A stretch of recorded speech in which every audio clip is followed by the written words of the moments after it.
chapter 19. And Saul spoke to Jonathan his son, and to all his servants, that they should slay David. But Jonathan, Saul's son, delighted much in David. And Jonathan told David, saying, Saul my father seeketh to slay you. Now therefore, I pray you, take heed to yourself in the morning, and abide in a secret place, and hide yourself. And they will go out and stand beside my father in the field where you are, and I will speak with my father of you, and if I see aught, I will tell you. And Jonathan spoke good of David unto Saul his father, and said unto him, Let not the king sin against his servant, against David, because he hath not sinned against you, and because his work hath been very good towards you. For he put his life in his hand, and smote the Philistine, and the Lord wrought a great victory for all Israel. You sawest it, and did rejoice. Wherefore then will you sin against innocent blood, to slay David without a cause? And Saul hearkened unto the voice of Jonathan, and Saul swore, As the Lord lives, he shall not be put to death. And Jonathan called David, and Jonathan told him all those things. And Jonathan brought David to Saul, and he was in his presence as beforetime. And there was war again, and David went out and fought with the Philistines, and slew them with a great slaughter, and they fled before him. And an evil spirit from the Lord was upon Saul, as he sat in his house with his spear in his hand. And David was playing with his hand, and Saul sought to smite David even to the wall with a spear. But he slipped away out of Saul's presence, and he smote the spear into the wall, and David fled, and escaped that night. And Saul sent messengers unto David's house, to watch him, and to slay him in the morning. And Michal, David's wife, told him, saying, If you save not your life tonight, tomorrow you shall be slain. So Michal let David down through the window, and he went and fled and escaped. And Michal took the teraphim, and laid it in the bed, and put a quilt of goat's hair at the head thereof, and covered it with a cloth. And when Saul sent messengers to take David, she said, He is sick. And Saul sent the messengers to see David, saying, Bring him up to me in the bed, that I may slay him. And when the messengers came in, behold, the teraphim was in the bed, with the quilt of goat's hair at the head thereof. And Saul said unto Michal, Why hast you deceived me thus, and let my enemy go, that he is escaped? And Michal answered Saul, He said unto me, Let me go, why should I kill you? Now David fled and escaped, and came to Samuel in Ramah, and told him all that Saul had done to him. And he and Samuel went to dwell in Naioth. And it was told Saul, saying, Behold, David is in Naioth in Ramah. And Saul sent messengers to take David. And when they saw the company of the prophets prophesying, and Samuel standing as head over them, the Spirit of God came upon the messengers of Saul, and they also prophesied.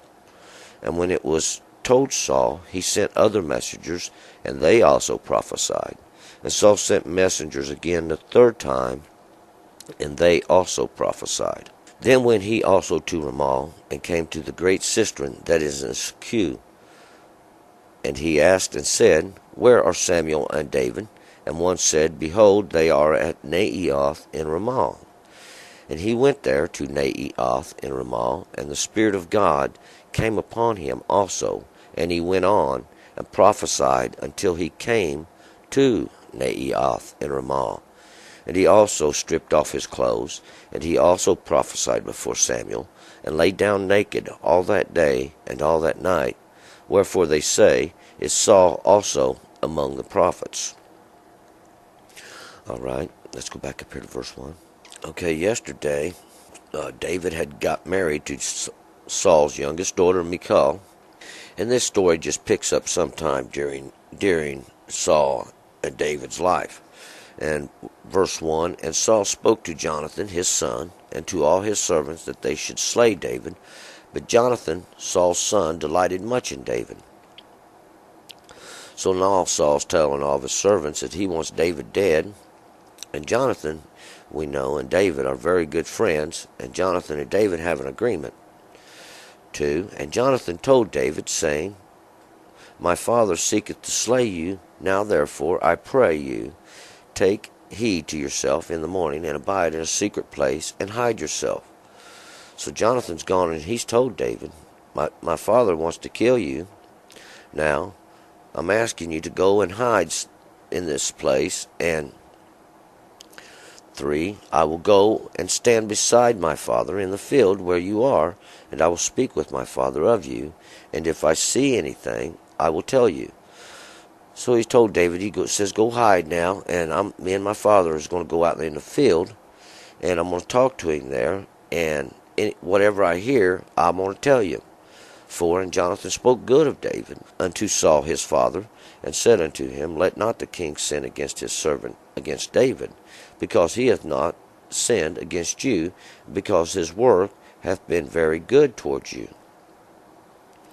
So Jonathan's talking to Saul, and he's speaking good things about David, and he's telling his dad that, look, David ain't done nothing against you, and only thing David's done is good things for you. 5, for he put his life in his hand, and he smote the Philistine, and the Lord wrought a great victory for all Israel. You saw it, and did rejoice. Why then will you sin against innocent blood to slay David without a cause? So he's basically just telling Saul, you've seen him kill Goliath, and this was a great victory God gave over to David for Israel. Now why would you want to kill David? And this would be slaying innocent blood, because he's done you no harm. 6, and Saul hearkened unto the voice of Jonathan, and Saul swore, as the Lord lives, he shall not be put to death. So Saul agrees with Jonathan, and he promises that as there is a God, David shall not be put to death. 7, and Jonathan called David, and Jonathan told him all these things, and Jonathan brought David to Saul, and he was in his presence as before. So Jonathan went and told Dave, and Jonathan's brought David now back to his father, back to the house of Saul there, where the king is, and David once again is back in front of Saul like he was before time, playing his harp and carrying on in the palace. 8, and there was war again, and David went on and fought with the Philistines, and slew them with a great slaughter, and they fled before him. So some time has passed, and the Philistines have made war again, and David's went out to fight the wars again, and he's slaughtered the Philistines. These Philistines are those that drift from the Word of God, or drift from the law of God, and he slaughtered them with a great slaughter. 9, and an evil spirit from the Lord was upon Saul, as he sat in the house with his spear in his hand, and David was playing with his hand. So once again, God has sent an evil spirit on Saul. This spirit is probably jealousy. He's jealous of David because God is with David, and he's got his spear in his hand, and David's playing his harp, just like he does often as when Saul's in his evil way. 10, and Saul sought to smite David even to the wall with the spear, but he slipped away out of Saul's presence, and he smote the spear into the wall, and David fled and escaped that night. So Saul's thinking to himself, as David sat there playing his harp, that he's going to kill David, and he thinks about just taking his spear and throwing it through David and sticking him to the wall. But when he goes to throw it, David's waiting, and he slips out of the way, and the spear sticks in the wall. And we'll remember now, this is the second time that this has happened, that Saul's tried to kill David. The first time it said he'd done it twice, and this is the second time. 11, and Saul sent messengers unto David's house to watch him, and to slay him in the morning. And Michal, David's wife, told him, saying, if you save not your life tonight, tomorrow they shall slay you. And we'll remember yesterday that Saul had given Michal to David the wife, and Michal means who is like God. And she's told him, you got to get away tonight, because in the morning they're going to kill you. 12, so Michal let David down through the window, and he went and fled and escaped. So she snuck David out and helped sneak him out past the guards. There's probably guards at the door. And David's managed to escape. 13. And Michal took the teraphim and laid it in the bed, and put a quilt of goat's hair at the head thereof, and covered it with a cloth. So she took this idol, this what the teraphim is, this thing they use to practice religious ceremonies, and this is an idol she's took, and she's laid it in the bed to try to disguise it as David, and she's put some goat's hair on it, and then covered the head with a cloth so just the bits of the goat hair stick out. And she's acting like David is sick and in bed. But this teraphim that she has, we'll see that once again idolatry was still rampant in Israel at this time.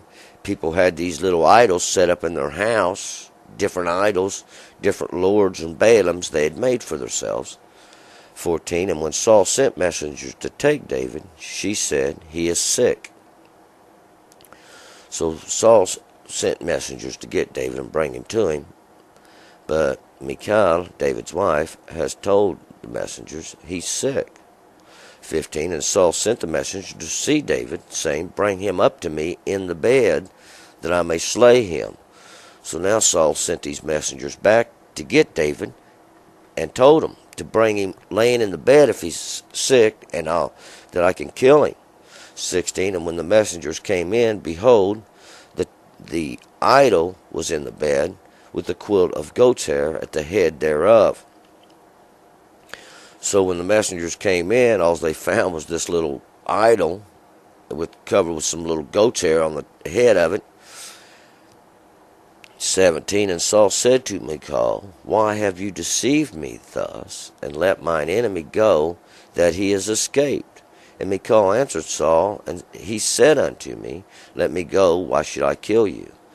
So she's told her dad now, hey, he said he was going to kill me if I didn't let him go. 18. Now David fled and escaped, and came to Samuel, to Ramah, and told him all that Saul had done to him. And he and Samuel went and dwelt in Naioth. So David's escaped, and he's went to Ramah, at this high place where Samuel is, Samuel being the one who hears God. And he's come to Ramah, where Samuel lives. And he's told Samuel everything that Saul's done to him, how he's tried to kill him, how he's trying to kill him, and him and Samuel went and dwelt in Naioth. And Naioth means the habitations. And Naioth is in Ramah, and it's the habitations of the high place. So Samuel and David have gone to the habitations of the high place to dwell there. And it was told Saul, saying, "Behold, David is in Naioth in Ramah." So the messengers have found out, somebody's found out, and they've told Saul where David is. 20. And Saul sent messengers to take David. And when they saw the company of the prophets prophesying, and Samuel standing as head over them, the Spirit of God came upon the messengers of Saul, and they also prophesied. So Saul has sent messengers now to try to find where David is, to try to find David in Naioth, to bring him to him so he can kill him. But when they get there, they find Samuel and David there, and the messengers, they begin to prophesy. 21. And it was told Saul, he sent other messengers, and they also prophesied. And Saul sent messengers again the third time, and they also prophesied. So 3 times Saul sent messengers to get David, and 3 times have his messengers broke out prophesying, 3 being complete, and they prophesying. This is the complete prophecies of that which is to come.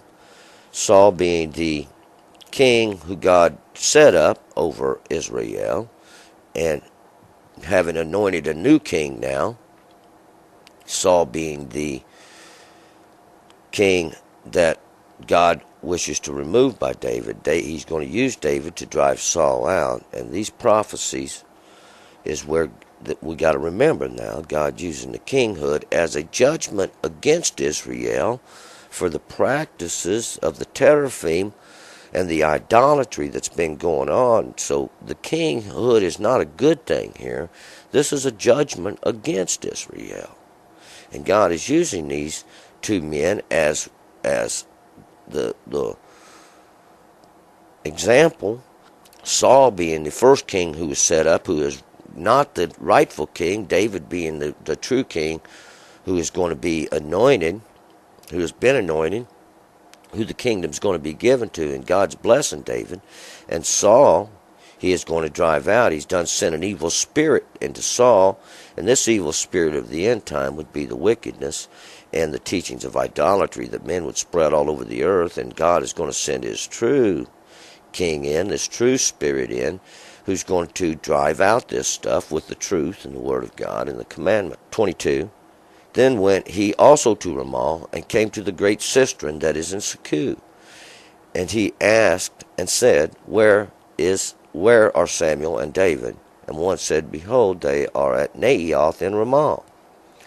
So Saul's tired of sending messengers, and he's gone himself now to Ramah, and he's come to the cistern, and this is a big place where they would have dug out to store water. And this place is in Secu. And Secu means to overcome, and that's probably what this cistern would do, is overcome the drought that would be there in this time, this place where they would store the water to help them overcome the lack of water during the dry season. And he's asked for Samuel and David, and one has told him, hey, they're in Naioth and Ramah. They're in the habitations of the high place. And he's went there to Naioth and Ramah, and the Spirit of God came upon him also, and he went on and prophesied until he came to Naioth Ramah. He has gone on towards Naioth Ramah, this habitations of the high place, and we're going to notice it's mentioned several times, just wham, bam, bam, because God is trying to tell you something here, that this is the prophecies where they hide, is in these habitations of the high places, these places of teachings, these places of the altars that they've made, these places where they try to teach of their idolatry. 24. And he also stripped off his clothes, and he also prophesied before Samuel, and he lay down naked all the day and all that night. That's why they say, is Saul also among the prophets? Well, we know that Saul began to prophesy when he first became king, and this is one reason they say Saul was also among the prophets, and now he's prophesying again, and they say this, and we'll see that Saul, the Spirit of God has come over Saul, and he can't help but prophesy now. He's in the presence of God's anointed, and he's stripped off his clothes, and he's laid there all the night and all the day. So now he's become naked. He's stripped off his clothes, and this is a sign how this false king shall be made naked in the last days, and shall be there for the world to see all the day and all the night, and through this day cycle and this night cycle, this cycle of God and this cycle of evil. All right, we're going to move on to chapter 20.